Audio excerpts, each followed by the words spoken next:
세상에서 가장 놀라운 이야기 일부 징, 조, 편. 하나님이 이르시되 하늘의 궁창에 광명체들이 있어 낮과 밤을 나뉘게 하고 그것들로 징조와 계절과 날과 해를 이루게 하라. 창세기 1장 14절. 프롤로그. 다음의 성구를 잘 읽어보십시오. 그는 대적하는 자라 신이라고 불리는 모든 것과 숭배함을 받는 것에 대항하여 그 위에 자기를 높이고 하나님의 성전에 앉아 자기를 하나님이라고 내세우느니라. 데살로니가 후서 2장. 일어서서 하나님의 성전과 제단을 측량하고 성전에서 예배하는 사람들을 세워라. 그러나 그 성전에 바깥들은 측량하지 말고 내버려 두어라. 그것은 이방 사람들에게 내주었기 때문이다. 그들이 그 거룩한 도성을 42달 동안 짓밟을 것이다. 요한계시록 11장. 위의 두 성구는 성전이 건립돼야 휴거가 있고 7년 환란이 시작된다는 믿음을 주게 된 대표적인 성구입니다. 오늘 여러분은 이 성구에 숨겨져 있는 비밀을 알게 되시고 많이 놀라게 되실 것입니다. 또한 창세기 1장의 창조 넷째 날, 하늘의 궁창에 광명체들이 있어 낮과 밤을 나뉘게 하고 그것들로 징조와 계절과 날과 해를 이루게 하라. 창세기 1장 14절. 위의 성구에서 하나님께서 말씀하신 하늘의 징조가 어떻게 생겼는지, 천지 창조가 몇 년도에 이루어졌는지까지도 알게 되실 것입니다. 약속드립니다. 많이 놀라실 것입니다. 하나님은 성경 전체의 보물을 숨겨 놓으셨다. 잠언 25장 2절에 따르면 그분은 일들을 감추기 좋아하신다. 왜 그럴까? 우리가 그것들을 찾아내기 원하시기 때문이다. 3만여 개의 자동차 부품을 한꺼번에 쏟아붓는 짓을 영원히 한다 해도 절대로 자동차는 만들어지지 않습니다. 챕터 1. 하늘의 육각도형. 어느 날 저는 2027년 10월 2일을 끝에 기준으로 하여 다음과 같은 7년의 도표를 만들어 보았습니다. 이것을 저는 7년 달력이라 부릅니다. 2020년 10월 2일부터 2027년 10월 2일까지의 달력입니다. 공란에 무엇을 채워 넣어볼까 궁리하다가 머릿속에 떠오른 것이 있었습니다. 계기일식과 블러드문이었습니다. 이것을 앞에 7년 달력 안에 발생한 해당 월에 채워 넣어 보았습니다. 그랬더니 나타난 것이 다음의 그림입니다. 위 도형을 연결하는 선들은 그 사이의 기간을 의미합니다. 그 기간을 기입해 보았습니다. 마주보는 선들이 정확한 숫자의 날짜로 대칭을 이루고 있습니다. 질서. 이것을 보고 신기하긴 하네 라고만 생각하시면 절대로 안 됩니다. 이것은 분명히 누군가가 의도적으로 일부러 만들어 놓은 도형입니다. 3만여 개의 자동차 부품을 한꺼번에 쏟아붓는 짓을 영원히 한다 해도 절대로 자동차는 만들어지지 않습니다. 우주의 위와 같은 그림을 그릴 전능한 존재가 누구일까요? 저도 알고 여러분도 알고 있는 바로 그분입니다. 확실합니다. 우리가 궁금한 것은 그분이 앞에 그림을 그려놓으신 이유인 것이죠. 성경을 잘 아시는 눈치 빠른 분들은 7년이라는 기간에 주목을 시작하셨을 것입니다. 이번에는 앞에 육각도형 달력의 전 세계 첫 코로나 백신이 접종된 때를 표기해 보겠습니다. 육각도형의 제일 첫 계기일식의 달이 전 세계 최초의 접종의 달입니다. 아까의 눈치 빠른 분들은 이 달력을 그리신 분의 의도를 이미 느끼고 계실 것입니다. 백신의 정체까지도 말이죠. 신기한 것은 앞에 최초 접종의 계기일식의 날이 바로 미국의 최초로 백신 접종이 시작된 날과 일치한다는 것입니다. 2020년 12월 14일. 더 놀라운 것은 날만 같은 것이 아니라는 것입니다. 저 바늘이 흑인 간호사의 팔에 꽂히는 그 순간에 하늘의 계기일식이 벌어지고 있었습니다. 이것은 당시의 계기일식을 관찰하면서 네이버에 뜨는 속보를 계속 지켜보고 있었기에 알고 있는 사실입니다. 당일날 그 순간에 작성한 증거 포스트도 있습니다. 이로부터 6개월 후의 일입니다. 저는 앞의 것과 똑같은 육각도형을 하나 더 발견했습니다. 두 육각도형 사이의 기간은 정확히 16,000년입니다. 다음 그림을 보세요. 딱 6,000년. 질서. 다시 말씀드리지만 이것은 우연이 아닙니다. 질서. 성격을 가진 누군가가 일부러 이렇게 만들어 놓으신 것입니다. 이것을 발견한 과정을 잠깐 설명드리겠습니다. 하늘에 큰 이적이 보이니 해를 옷 입은 한 여자가 있는데 그 발 아래에는 달이 있고 그 머리에는 12별의 관을 썼더라. 요한계시록 12장 1절. 계시록 12장에는 위와 같은 선구가 있습니다. 기억하실 분은 기억하시겠지만 2017년 9월 23일 이 선구가 말 그대로 하늘의 큰 이적으로 나타났었습니다. 이 그림은 절대로 쉽게 나타날 수 있는 그림이 아닙니다. 목성의 공전 주기가 약 12년인데 그 12년마다 목성이 저 위치에 올 때 서로 다른 공전 주기의 다른 행성들이 다 저 위치에 정확히 딱 줄 맞추어 서야 나오는 그림입니다. 전날 저 중에 하나의 행성이라도 빠져 있으면 계시록 12장의 그림이 안 나온다는 것을 생각해 보십시오. 인류 역사 6천년 내에 같은 그림이 나오기는 매우 희박한 확률인 것입니다. 그런데 당시에 저것을 연구하던 미국의 한 크리스찬 천문가가 똑같은 그림을 또 하나 발견했습니다. 그것이 바로 BC 3974년 7월 28일의 다음의 그림입니다. 계시록 12장 1절에 써있는 장면이 BC 3974년 7월 28일에 하늘에 또 나타난 것입니다. 저 해를 수상히 여긴 제가 혹시 여기도? 라는 생각이 들어서 또 7년 달력을 만들어서 저 시점에 계기일식과 블러드문을 넣어보았습니다. 또 육각도형이 나타났습니다. 이것은 우연이 아닌 것입니다. 계기일식과 블러드문의 순서와 그 사이의 기간까지 정확히 처음 발견한 육각도형과 일치했습니다. 한마디로 쌍둥이라는 뜻이죠. 집중하세요.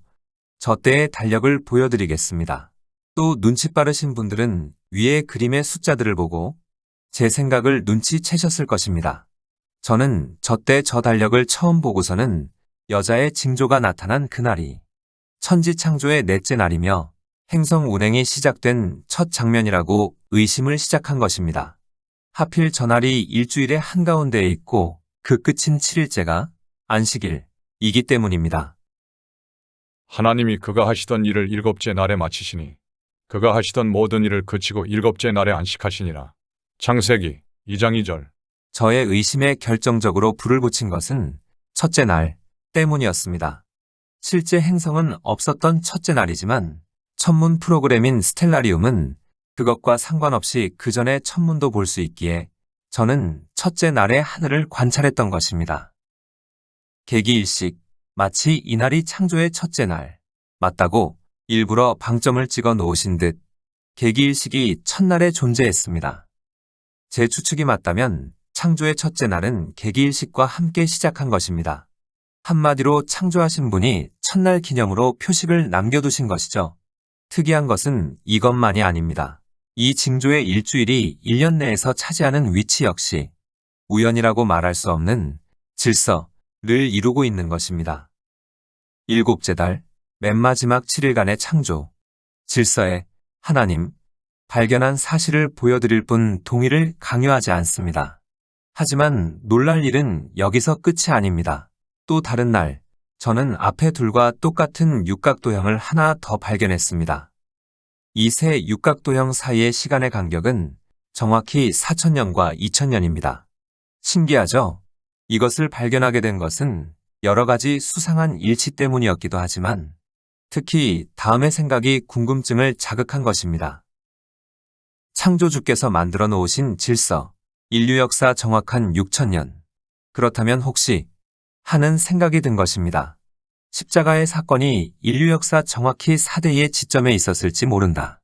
그래서 뒤져본 것입니다. 그랬더니 어김없이 튀어나왔습니다.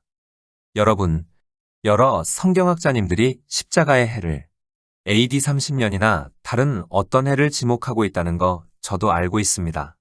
그분들이 역사 기록들을 뒤지셔서 타임라인을 맞추어 보신 것이죠. 하지만 이 생각을 해봐야 합니다. 그 역사 기록이 사탄이 장난쳐 놓은 것이라면 지금의 세상의 왕은 사탄이기 때문입니다. 이제부터 AD 27년의 6월절이 있던 달력을 뒤져보겠습니다. 십자가에 달린 하나님의 어린 양은 6월절의 제물이었기 때문입니다. 성경 기록과 그 해가 정확히 맞아떨어지면 이 육각도형의 의미는 십자가의 사건을 설계하시고 표시를 해놓으신 것이 분명하다고 생각했기 때문입니다. 미리 알아야 할 상식. 부활하신 날은 안식일이 끝난 저녁부터 다음날 저녁까지의 초실절의 날입니다. 즉, 토요일 저녁부터 일요일 저녁 사이입니다. 다음에 성구가 그것을 증명하죠. 안식일이 다 지나고 안식 후 첫날이 되려는 새벽에 막달라 마리아와 다른 마리아가 무덤을 보려고 갔더니 마태복음 28장.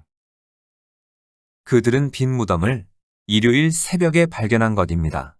그럼 이제부터 그 해의 달력을 같이 보시죠.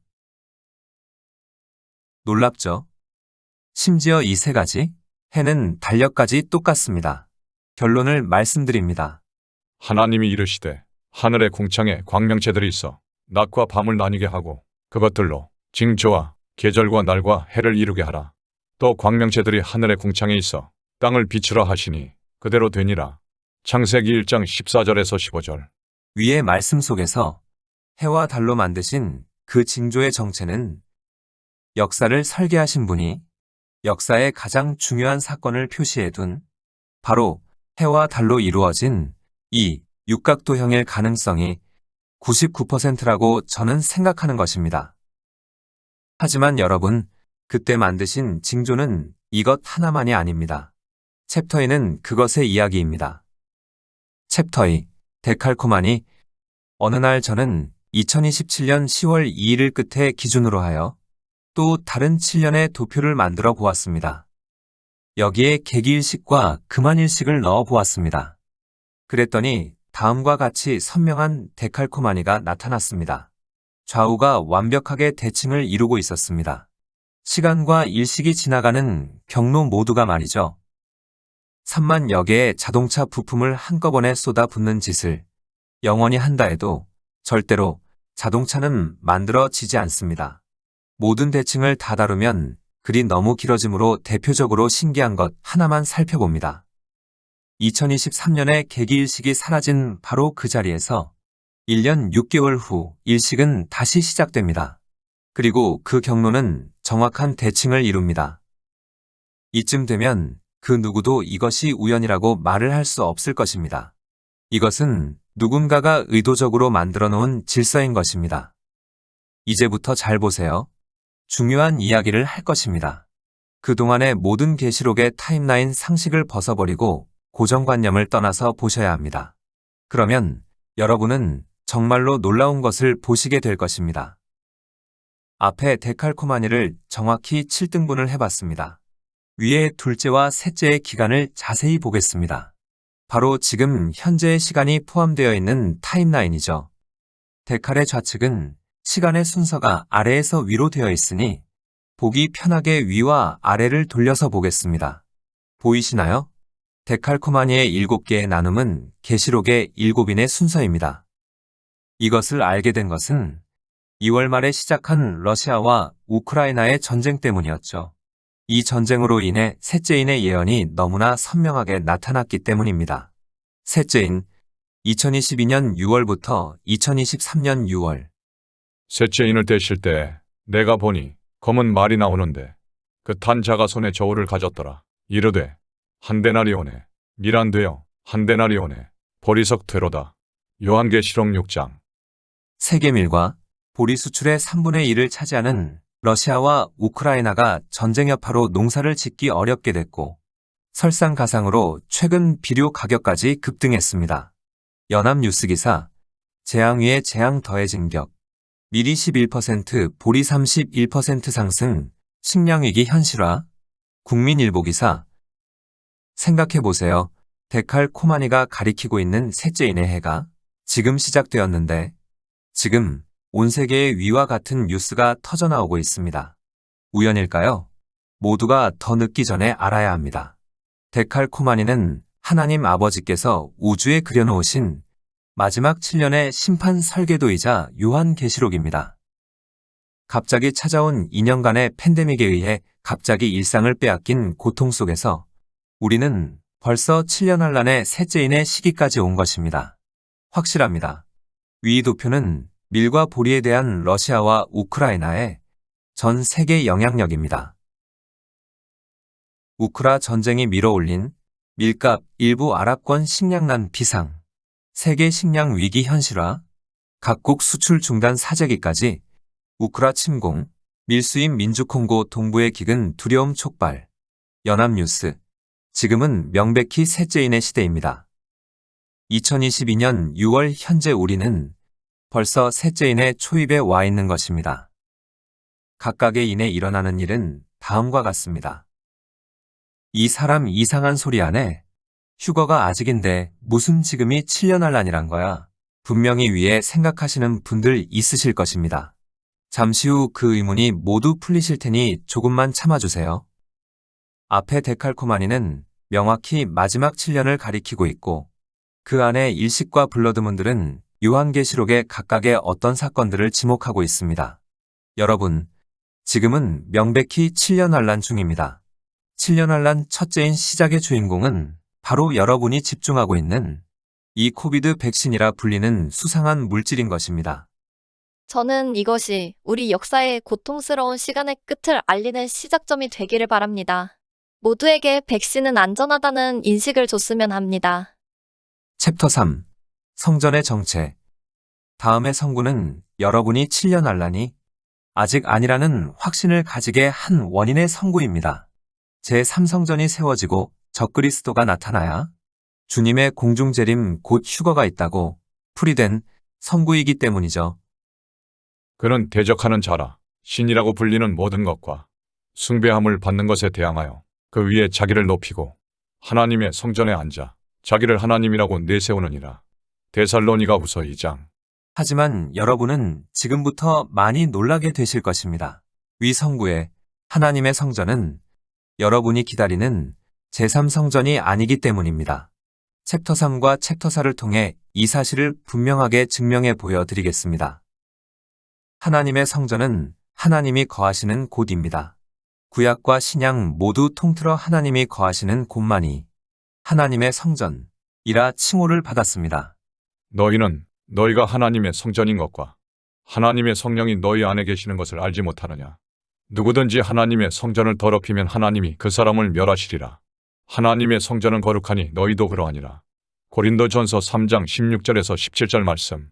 신약 성경에 나오는 하나님의 성전은 성령님이 거하시는 성도의 몸입니다. 그는 대적하는 자라 신이라고 불리는 모든 것과 숭배함을 받는 것에 대항하여 그 위에 자기를 높이고 하나님의 성전에 앉아 자기를 하나님이라고 내세우느니라. 데살로니가 후서 2장. 여러분, 앞 성구의 하나님의 성전은 제3성전이 아닙니다. 모두가 속고 있었던 것입니다. 모든 종교들을 연합시키고 전 세계 모두가 제3성전에서 한 분 하나님께 예배드리도록 만드는 게 우리의 미션이에요. 위에 성전 건립 추진 랍비의 말처럼 제3성전은 통합종교의 메카로 세워지는 귀신의 성전입니다. 제3성전은 사탄이 하나님을 조롱하기 위해 세우는 귀신의 신전인 것입니다. 성경은 절대로 귀신의 신전을 하나님의 성전이라고 부르지 않습니다. 다시 다음의 성구를 자세히 읽어보십시오.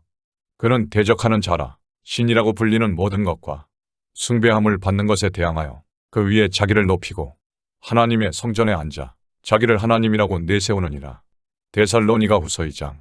휴거 전에 있을 것이라고 바울이 예언한 위의 사건. 이 사건은 이미 벌어졌습니다.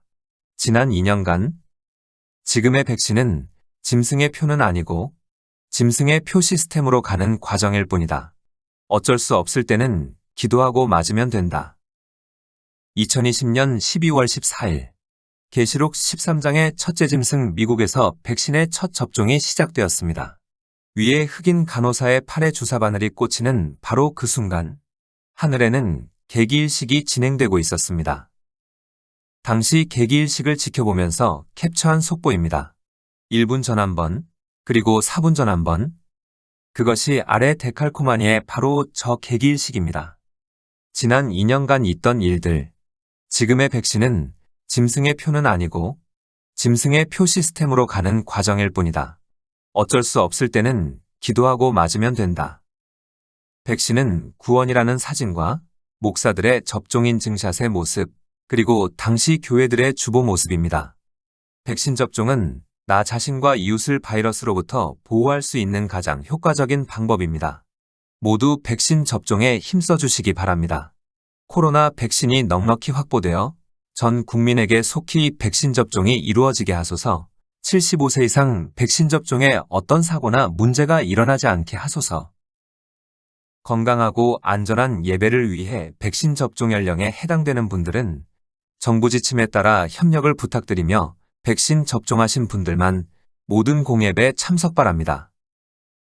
그는 대적하는 자라 신이라고 불리는 모든 것과 숭배함을 받는 것에 대항하여 그 위에 자기를 높이고 하나님의 성전에 앉아 자기를 하나님이라고 내세우느니라. 데살로니가 후서 2장. 다시 말씀드립니다. 하나님의 성전은 성도들의 몸입니다. 지금까지는 맛보기입니다. 이제 다음의 챕터 4를 통해 여러분은 지난 2년간의 사건이 계시록에 너무나 선명하게 적혀 있었다는 것을 깨닫게 될 것입니다. 단지 눈이 가리워져서 못 알아봤을 뿐이죠. 챕터 4. 거룩한 도성. 다음의 성구를 자세히 읽어보세요. 일어서서 하나님의 성전과 제단을 측량하고 성전에서 예배하는 사람들을 세워라. 그러나 그 성전에 바깥들은 측량하지 말고 내버려 두어라. 그것은 이방 사람들에게 내주었기 때문이다. 그들이 그 거룩한 도성을 40달 동안 짓밟을 것이다. 요한계시록 11장. 위의 성구는 계시록 11장의 첫 줄로서 두 증인이 출현하기 전 있을 일을 예언하고 있습니다. 위 성구 때문에 많은 사람들이 제3성전의 건립을 기다리고 있지요. 제3성전이 건립돼야만 42달 동안 성전의 바깥들이 밟힐 거라는 위의 성구가 실현될 거라 믿고 있기 때문입니다. 하지만 여러분, 위의 성구는 제3성전의 이야기도 예루살렘 이야기도 아닙니다. 하나님의 성전이 제3성전이 아님을 앞에서 설명을 드렸습니다. 또한 위 성구에 거룩한 도성이 예루살렘이라면 같은 11장 8절의 예루살렘을 소돔, 애굽이라 표현해 놓은 것이 설명이 안 됩니다. 이 땅의 예루살렘은 하나님의 눈에는 소돔과 애굽으로 보이시는 것입니다. 이미 우리는 하나님의 성전은 성도의 몸이란 사실을 알고 있습니다. 이것을 기억하시고 다음의 성구를 읽어보세요. 그 가운데 하나가 나에게로 와서 말하기를 이리로 오너라. 어린 양의 아내인 신부를 너에게 보여주겠다 하고 나를 성령으로 휩싸서 그곳 높은 산 위로 데리고 가서 하나님께로부터 하늘에서 내려오는 거룩한 도성 예루살렘을 보여주었습니다. 위의 성구는 천사가 요한에게 거룩한 성을 보여주는 장면입니다. 그런데 천사의 표현이 좀 독특하죠. 천사는 앞의 성구에서 거룩한 도성이 어린 양의 신부라고 말을 하고 있습니다. 정확한 표현으로는 어린 양의 신부같이 이쁘게 단장한 거룩한 도성이라고 말해야 맞는 것이죠. 하지만 분명히 천사는 거룩한 도성은 어린 양의 신부와 같다고 이렇게 말을 한 것입니다. 이렇게 쓰여 있는 이유가 있습니다. 이 성구의 정체는 큰 그림의 힌트였으며 퍼즐 조각이었던 것입니다. 집중해 주세요. 하나님의 성전은 성도들의 몸입니다. 거룩한 도성은 어린 양의 신부입니다. 이제 다음의 성구에 위의 단어를 적용해서 다시 읽어보세요. 일어서서 하나님의 성전과 제단을 측량하고 성전에서 예배하는 사람들을 세워라.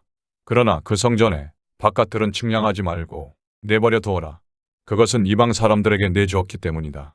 그들이 그 거룩한 도성을 42달 동안 짓밟을 것이다. 요한계시록 11장. 일어서서 성도 몸 안의 성령을 측량하고 성령에 예배하는 사람들을 세워라.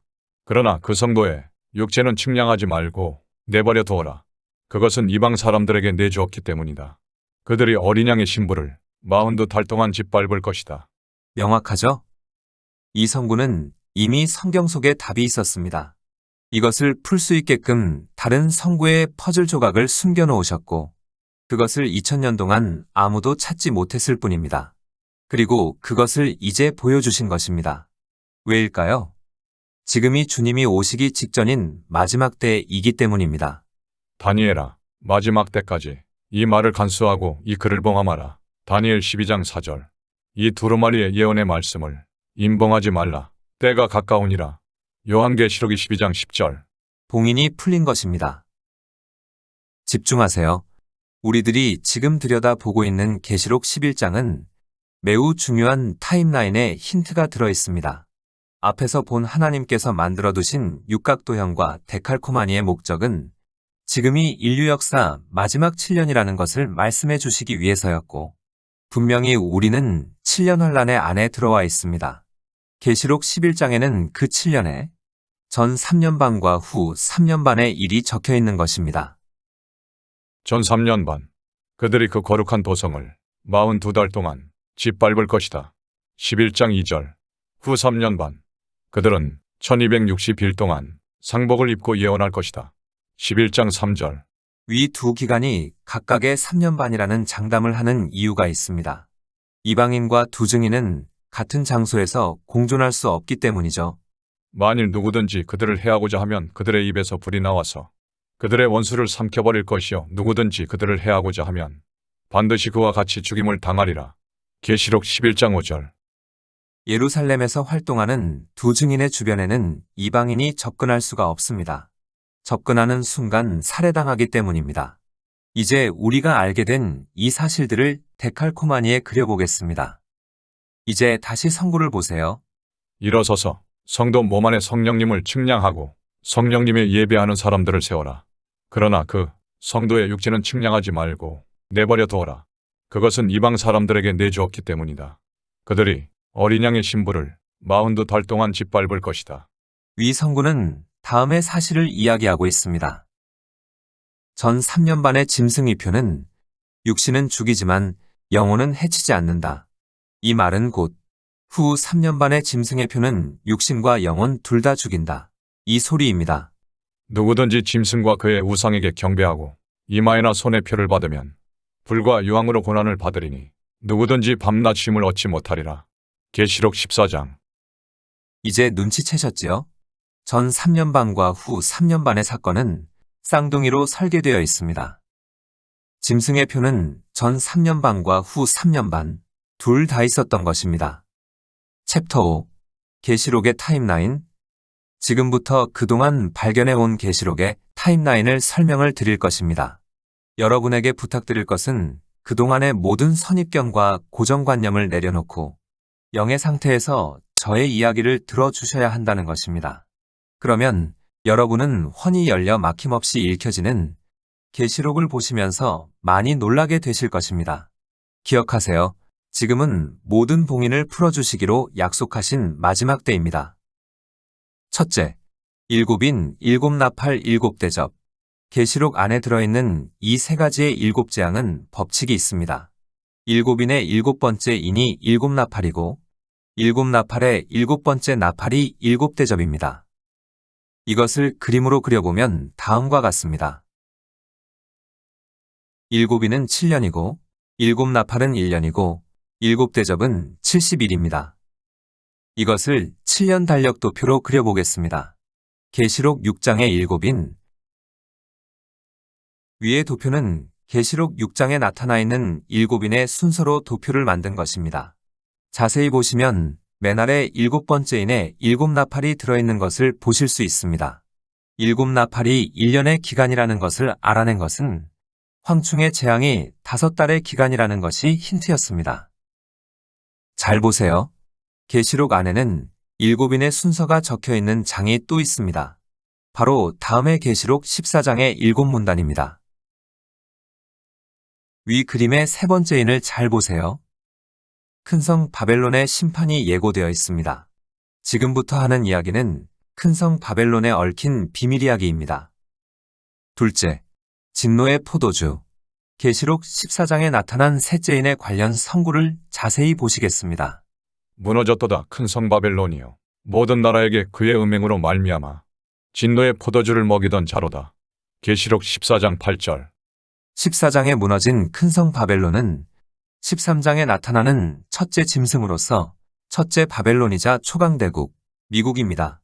참고로 둘째 바벨론은 미국의 멸망 뒤에 유일한 초강대국인 유럽 합중국, 위의 셋째인의 내용으로 보아 미국이 첫째인과 둘째인의 기간에 모든 나라에게 진노의 포도주를 마시게 한 것을 알 수 있습니다. 미국이 모든 나라에게 마시게 한 진노의 포도주의 정체는 무엇일까요? 지난 2년을 기억해 보세요. 답이 너무나 명확합니다. 진노의 포도주의 정체는 바로 백신입니다. 무너졌도다 큰 성 바벨론이요. 모든 나라에게 그의 음행으로 말미암아 진노의 포도주를 먹이던 자로다. 14장 8절. 미국은 전 세계의 진노의 포도주를 먹인 죄로 셋째인에 멸망하게 되는 것입니다. 그것이 곡과 마곡의 전쟁에 미국이 돕지 못하는 이유입니다. 집중하세요. 다음 선구는 예레미야서 25장에 언급되어 있는 첫째인과 둘째인의 예언입니다. 너는 내 손에서 이 진노의 포도주 잔을 받아라. 내가 너를 문 민족에게 보낼 터이니 그들 모두에게 그 잔을 마시게 하여라. 그들이 내 손에서 그 잔을 받아 마시기를 거절하면 너는 그들에게 이렇게 전하여라. 나 만군의 주가 말한다. 너희는 그 잔을 마시지 않을 수가 없을 것이다. 보이지 않느냐? 내가 내 이름으로 불리는 저 도성에서부터 재앙을 내리기 시작하였는데 너희가 무사하게 넘어갈 수 있겠느냐? 너희는 절대로 무사하게 넘어가지 못한다. 이는 내가 온 세계에 전쟁을 일으켜서 모든 주민을 칠 것이기 때문이다. 예레미야 25장 세번역 성경. 내가 내 이름으로 불리는 저 도성에서부터 재앙을 내리기 시작하였는데 작년의 이스라엘을 기억해 보세요. 이스라엘 국민 여러분, 비접종자들에 의해 주변인들의 건강이 위험에 빠지고 모든 국민의 자유가 빼앗기고 있습니다. 100만 명의 이스라엘 시민들이 계속 접종을 거부한다면 800만의 접종자들은 그들을 집에 가둬 놓을 수밖에 없습니다. 자세한 설명은 생략합니다. 위의 내용이 이해 안 되시면 한 번 더 읽어보세요. 완벽히 이해되실 것입니다. 예레미야 25장이 바로 지난 2년의 상황이란 것을 말이죠. 셋째, 어린 양의 혼인잔치. 지금부터 더 놀라운 이야기를 해드리겠습니다. 타임라인을 정리하다 보니 어린 양의 혼인잔치의 시점을 알게 된 것이죠. 어린 양의 혼인잔치는 지난 역사 모든 하나님의 백성들이 참석하는 잔치입니다. 첫 번째, 휴거 때에 부활하여 올라간 자. 두 번째, 살아서 휴거받아 올라간 자. 세 번째, 7년 환란 중 믿음을 지키려 순교되었다가 여섯째인 때 부활 휴거된 자. 네 번째, 그리고 어린 양의 혼인잔치에 참석할 마지막 참석자는 바로 두 증인입니다. 두 증인이 참석하기 전에는 어린 양의 혼인잔치는 절대로 열릴 수 없는 것입니다. 지난 역사 모든 하나님의 백성이 참석해야 하기 때문이죠. 그러면 어린 양의 혼인잔치는 언제 벌어질까요? 바로 아래의 때입니다. 믿기지 않는 분들을 위해 증명을 해드려 보겠습니다. 계시록 11장의 후반에 두 증인이 부활승천에서 하늘로 올라오면 24장로가 다음과 같이 외칩니다. 이방들이 분노하며 주의 진노가 내려 죽은 자를 심판하시며 첫 번째, 종 선지자들과 성도들과 또 작은 자든지 큰 자든지 주의 이름을 경외하는 자들에게 상 주시며 두 번째, 또 땅을 망하게 하는 자들을 멸망시키실 때로서이다. 계시록 11장 18절. 첫 번째, 종 선지자들과 성도들과 또 작은 자든지 큰 자든지 주의 이름을 경외하는 자들에게 상 주시는 때는 어린 양의 혼인잔치이고, 두 번째, 땅을 망하게 하는 자들을 멸망시키실 때는 일곱 대접의 때입니다. 하늘에서는 어린 양의 혼인잔치, 땅에서는 인류 역사 전무후무한 재앙, 그것이 70일간의 일곱 대접의 때인 것입니다. 사실 이것은 곰곰이 생각해보면 누구나 알 수 있는 상식이었지만 우리가 미처 생각하지 못했던 것일 뿐이죠. 어린 양의 혼인잔치의 조건.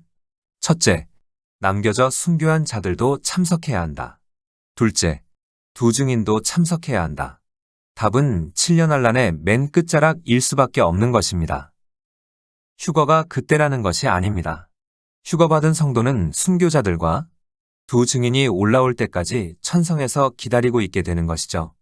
여러분이 계시록의 타임라인에 혼동을 하게 된 이유는 어린 양의 혼인잔치의 장면이 계시록 여기저기에 뿔뿔이 흩어져 있었기 때문입니다. 그 성구들을 모아 벤다이어그램으로 만들었습니다. 도표를 참조하시며 그 성구를 찾아서 읽어보세요.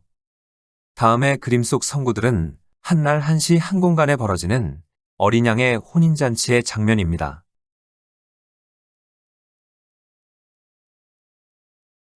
계시록 19장은 14만 4천이 어린 양과 신부들 앞에서 부르는 결혼 축가입니다. 할렐루야 주 우리 하나님. 곧 전능하시니가 통치하시도다. 우리가 즐거워하고 크게 기뻐하며 그에게 영광을 돌리세. 어린 양의 혼인 기약이 이르렀고 그의 아내가 자신을 준비하였으므로 그에게 빛나고 깨끗한 세마포 옷을 입도록 허락하셨으니 이 세마포 옷은 성도들의 옳은 행실이로다. 지금까지 말씀드린 모든 타임라인을 머릿속에 넣으시고 계시록을 읽어보세요. 갑자기 계시록이 훤히 보이는데 놀라게 되실 것입니다. 훤히 보이는 이유는 이것이 정답이기 때문입니다. 계시록의 타임라인은 99%가 풀렸습니다. 챕터 6. 휴거 이야기. 그들이 어린 양의 신부를 42달 동안 짓밟을 것이다. 앞서 이야기한 위의 말 때문에 혼동이 시작된 분들이 있으실 것입니다. 특히 눈 빠지게 주님을 기다리는 분들이 말이죠. 42달 짓밟힌다니 그렇다면 전 3년 반 동안 주님의 공중강림이 없단 말이냐 라는 생각을 하게 되는 것이죠. 하지만 그것은 오해입니다. 어린 양의 신부들의 운명은 두 가지로 나뉘어집니다. 데려가는 자, 버려지는 자. 그러므로 깨어 있으라. 집 주인이 언제 올는지 혹 저물 때일는지 밤중일는지 달올 때일는지 새벽일는지 너희가 알지 못함이라. 그가 호련히 와서 너희가 자는 것을 보지 않도록 하라. 깨어 있으라. 내가 너희에게 하는 이 말은 모든 사람에게 하는 말이니라. 마가복음 13장 35절에서 37절 말씀. 위의 선고는 초대교회의 성도들만이 대상이 아닙니다. 바로 지금의 구원받은 모든 사람들에게도 하신 말씀이죠. 주님은 왜 깨어 있으라고 강조를 하셨을까요? 구원받으면 휴거는 프리패스라고 믿던 사람들에게는 불안한 느낌을 주는 선고인 것입니다. 깨어 있으라고 하신 이유는 다음의 선고에 나타나 있습니다.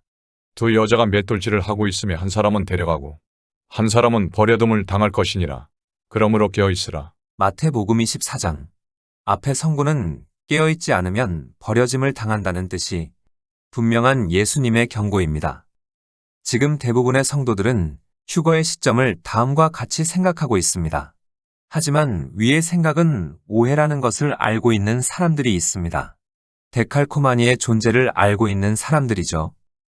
이미 7년 환란에 들어서 있다는 누구도 부정 못할 물적 증거. 데칼코마니. 저는 이것을 다음과 같이 부릅니다. 아버지의 심판 설계도. 많은 성도들의 예상과 달리 어째서 7년 환란에 들어섰는데도 휴거가 아직도 일어나지 않았을까요? 그것은 바로 알곡과 쭉정이를 갈라내는 키질이라는 숨어있는 스케줄이 존재하기 때문입니다. 키질의 도구는 이것입니다. 코로나 백신. 깨어있는 자는 주님이 오시면 문을 열어드리려고 안 자고 기다리는 종을 뜻합니다. 너희는 마치 그 주인이 혼인 집에서 돌아와 문을 두드리면 곧 열어주려고 기다리는 사람과 같이 되라. 주인이 와서 깨어 있는 것을 보면 그 종들은 복이 있으리로다. 누가복음 12장 36절 말씀. 이들은 하나같이 하나님의 나라와 의를 구하는 사람들이며 온통 정신이 하늘에만 가 있는 사람들입니다. 이 사람들은 백신이 처음 나타났을 때 이것의 수상함을 단번에 알아봤지요. 알곡이기에 분별의 눈을 받은 사람들인 것입니다. 하지만 대다수의 목회자와 성도들은 팔을 걷어붙이고 열심히 주사를 맞아댔습니다. 그 이유는 그들의 눈이 땅을 향해 있었기 때문입니다. 백신을 안 맞으면 받는 제재가 싫었기 때문이죠. 그들의 직장을 잃는 것도 싫었습니다. 분별의 눈을 받은 자와 분별의 눈을 못 받은 맹인들. 이들이 바로 알곡과 쭉정이들입니다. 손에 키를 들고 자기의 타작 마당을 정하게 하사 알곡은 모아 곳간에 들이고 쭉정이는 꺼지지 않는 불에 태우시리라. 누가복음 3장 17절 말씀. 그것이 다음 선고의 비밀인 것입니다. 내가 나의 인내의 말씀을 지켰은즉 내가 또한 너를 지켜 시험의 때를 면하게 하리니 이는 장차 온 세상에 임하여 땅에 거하는 자들을 시험할 때라. 빌라델비아 교회에게 주신 서신. 하지만 저는 추측합니다. 휴거가 있기 전까지는 아직은 은혜의 때입니다. 눈이 멀어 백신을 접종했더라도 아직 늦지 않았다고 말이죠. 그는 분명하게 외치고 있습니다. 앞으로 심판의 시간이 오니까 정신 차리고 하나님께 경배하라고 말이죠. 이 말은 7년 환란의 첫째인과 둘째인은 본격적인 심판이 아니었다는 뜻입니다. 회개하고 돌아오면 아직은 기회가 있습니다. 이것은 짐승의 표는 맞지만 후 3년반의 666이 아니기 때문입니다. 그 증거가 다음의 내용입니다. 일어서서 성도 몸 안에 성령을 측량하고 성령에 예배하는 사람들을 세워라. 그러나 그 성도의 육체는 측량하지 말고 내버려 두어라. 그것은 이방 사람들에게 내주었기 때문이다. 그들이 어린 양의 신부를 42달 동안 짓밟을 것이다. 전 3년반의 짐승의 표는 0이 아닌 60만 죽이는 표이기 때문입니다. 아무튼 지금이 이미 7년 환란에 돌입한 시기라면 우리가 기다리는 그날은 도대체 언제일까요? 그 비밀은 다음의 성구에 있습니다. 또 보니 다른 천사가 공중에 날아가는데 땅에 거주하는 자들 곧 모든 민족과 종족과 방언과 백성에게 전할 영원한 복음을 가졌더라. 그가 큰 음성으로 이르되 하나님을 두려워하며 그에게 영광을 돌리라. 이는 그의 심판의 시간이 이르렀음이니 하늘과 땅과 바다와 물들의 근원을 만드신 이를 경배하라. 계시록 14장 6절에서 7절 말씀. 위의 성구는 계시록 14장의 7인의 순서 중 둘째인의 담당 천사가 외치는 소리입니다. 그는 분명하게 외치고 있습니다. 앞으로 심판의 시간이 오니까 정신 차리고 하나님께 경배하라고 말이죠. 이 말은 7년 환란의 첫째인과 둘째인은 본격적인 심판이 아니었다는 뜻입니다. 그렇다면 본격적인 심판이 언제인지 답은 하나입니다. 내가 나의 인내의 말씀을 지켰은즉 내가 또한 너를 지켜 시험의 때를 면하게 하리니 이는 장차 온 세상에 임하여 땅에 거하는 자들을 시험할 때라. 빌라델비아 교회에게 주신 서신. 저는 생각합니다.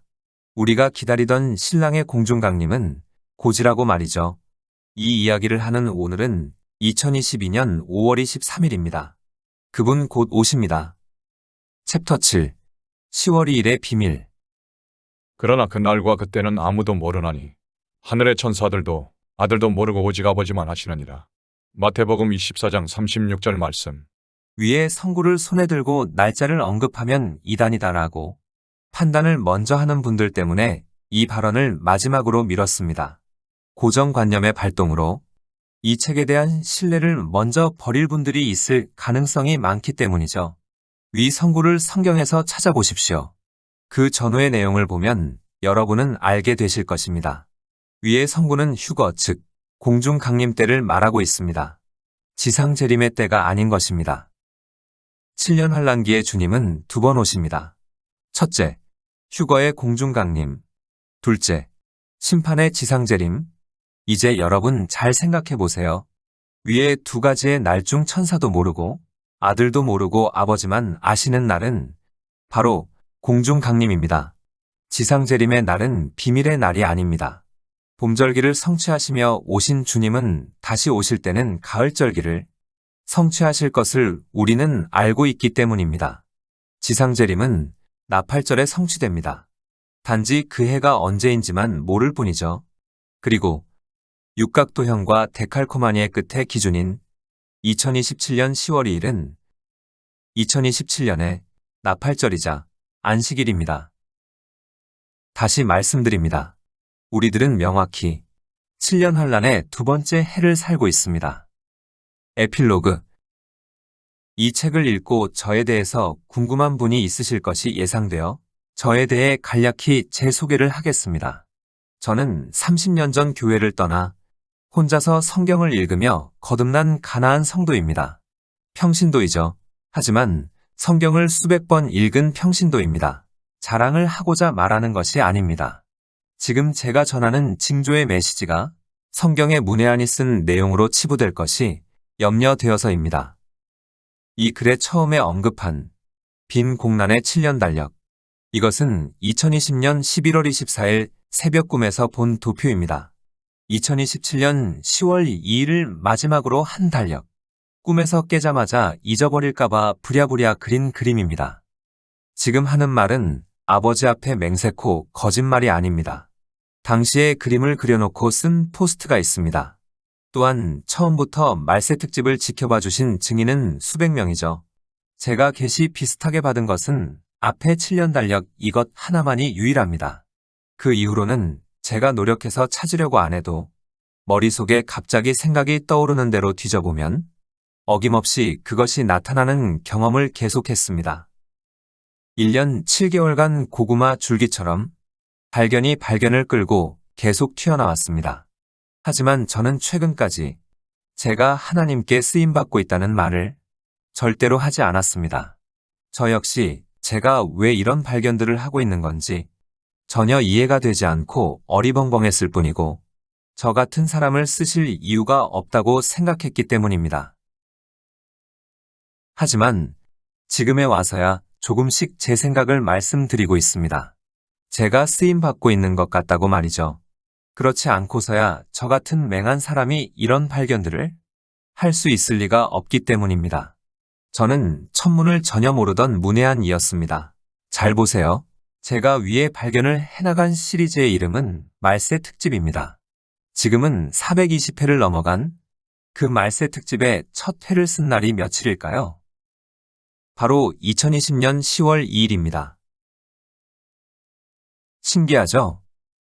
이 책에 쓴 내용은 그간 발견한 모든 내용의 일부일 뿐입니다. 네이버 카페 예수님을 기다리는 빌라델비아 신부들의 말세 특집 시리즈 카테고리에 그동안 발견한 모든 내용이 있습니다. 이 책에 언급하지 못한 7년 환란 중에 벌어질 계시록의 거의 모든 비밀과 타임라인이 풀려 있음에 많이 놀라게 되실 것입니다. 꼭 찾아보시기 바랍니다. 일부에서 하고 싶은 이야기가 더 많았지만 지면의 한계 때문에 발견한 많은 것을 이야기 못한 아쉬움이 많습니다. 읽다가 타임라인에 대해 궁금한 점은 아래에 이메일로 문의주세요. 네텔콤, 네이버닷컴, 아직 휴거 전이라면 답메일을 드릴 수 있을 것입니다. 이 책자는 무료로 배포하고 있습니다. 자신의 지인들에게 알려주기 위해 필요하신 분은 이 책 맨 뒤의 내용을 참조하여 신청 바랍니다. 교회 성도들을 위한 대량 주문 환영합니다. 토막 지식. 모든 성경 예언 속에 숨어있는 예언의 산봉우리. 성경의 모든 예언은 모든 시공간이 현재이신 하나님의 시점을 통해 환상으로 본 것들을 예언자들이 기록한 것입니다.